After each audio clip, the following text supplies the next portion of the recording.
What is free will? And is it fair to believe that we will be recompensed for this mortal short life with either eternal happiness or eternal misery? Some people complain that it doesn't make sense to go to hell forever for whatever kind of wrongdoings that somebody does in this life.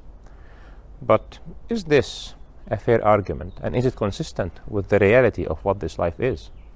Let's explore.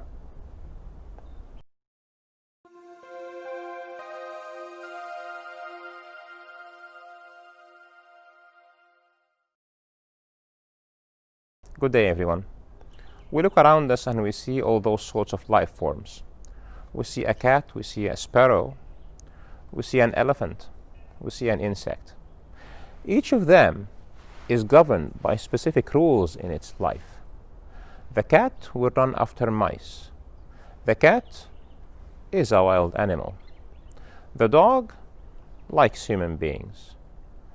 The female elephant is the leader of the female tribe. The male penguin takes care of the egg until it hatches. Those are the rules that those animals live with. And the very core of the idea of worship is whether you are following the rules or you are not following the rules.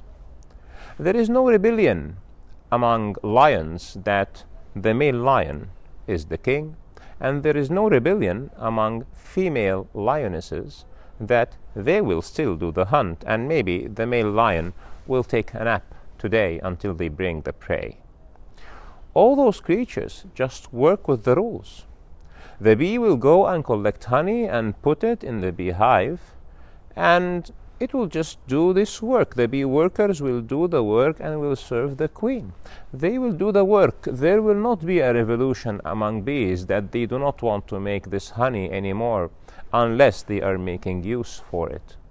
We use those rules that animals and other creatures work by to domesticate these animals and to make benefit of these animals.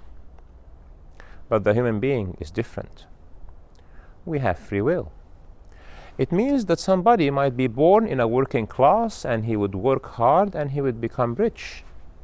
It means that somebody might become a ruler.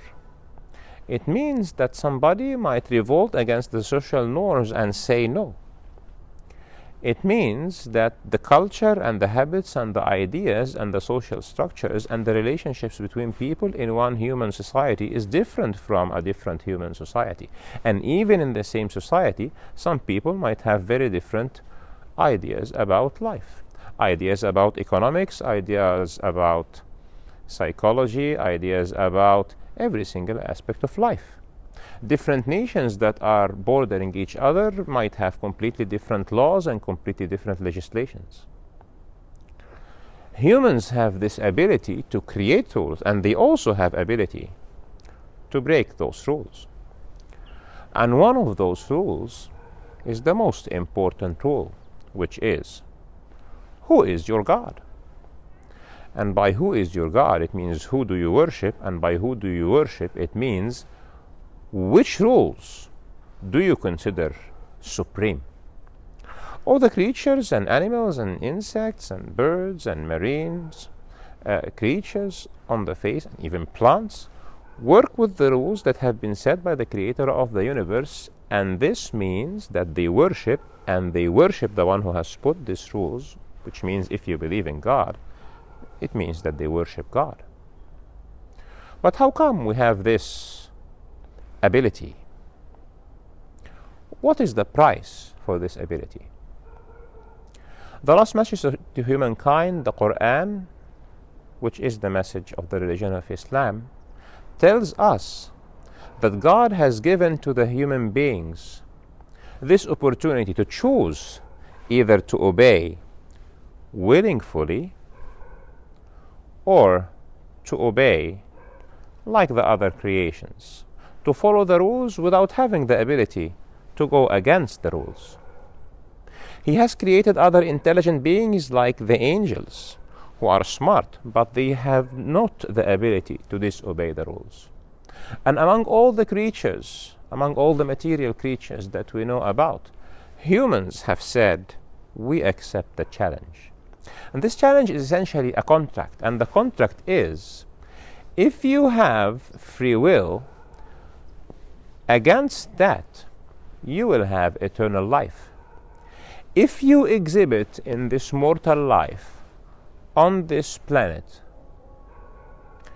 in this short life of yours, the features and attributes that are the features that God considers the features of completeness, mercy, compassion, patience, love, etc., then you have determined how your eternal life is. You will be in God's presence for all of eternity.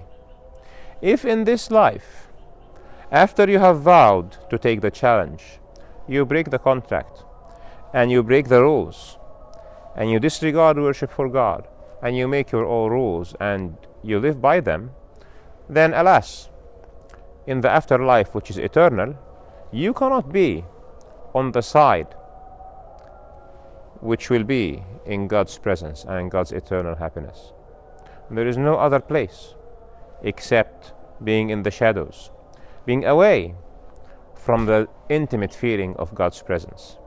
And this is what is called hell.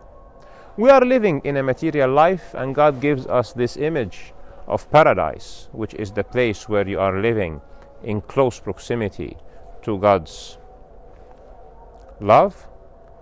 He gives us all the material examples about how life in paradise is, and he gives us material examples about how life in hell is. But the essence of the topic is like this: when you don't have free will, you work by the rules, you have this short experience in this life, and you go away into oblivion.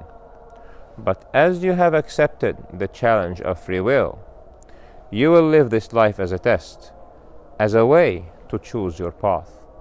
And after you have chosen your path, it is either eternal happiness or eternal misery. So don't waste your life questioning whether this or not is fair, or would you like to have been in this life altogether, because you have chosen to sign the contract and hence you are here. So focus your energy on fulfilling your contract, because the opportunity is short, and mortal life is nothing compared to an immortal, eternal existence. I leave with this message until we meet again. Thank you.